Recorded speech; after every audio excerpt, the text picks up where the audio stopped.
3701 6th Street Northeast, number 205. We got some burn marks in the vinyl, which prompts us to switch out the vinyl.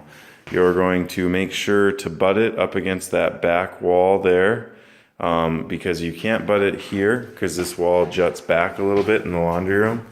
So make sure that you get all the way back to that back wall and lay your first piece, the 23 footer, all the way from back there. And you're just going to run it from east to west all the way through there, and we're going to have our seam for our bathroom. We want the seam to line up in this doorway from the bathroom.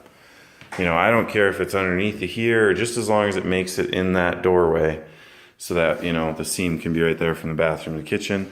Then there's going to be a seam coming down here, and there's also going to be a T across there. So seam there, and a seam there. Remember to match up the lines. Keep an eye on that. In terms of carpet, you guys have done so many of these, but I'll tell you anyway. Butt the south wall and the west wall. Take your first stretch into the north wall, then go out into the west wall all the way into the corner, then straight stretch it.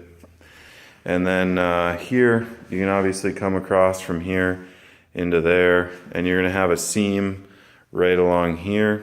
You can probably pull that from one of the two rooms. If not, I got a 4-foot patch on there.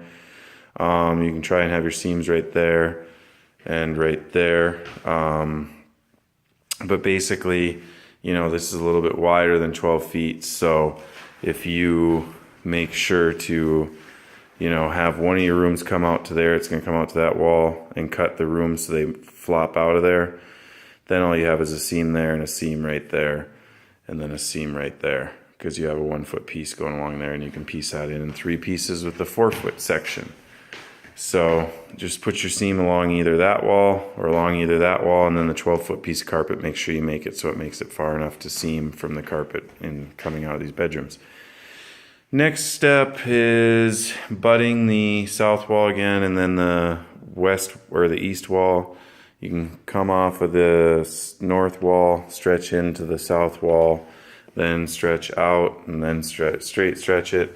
And then you can hook this, well, before you hook that up, stretch in, and then, well, actually come out of there, out of the back of the closet, stretch into there, then hook that up and go out, and then straight stretch it. Aside from that, take off all the trim, unhook the appliances. Make sure to clean up after caulking. We don't want any more issues with the caulking in the sink. Kills the floors. Make sure there's no kills on the floors. Just clean up really well and make sure all the seams look good and everything. Other than that, this is 3701 6th Street Northeast, number 205.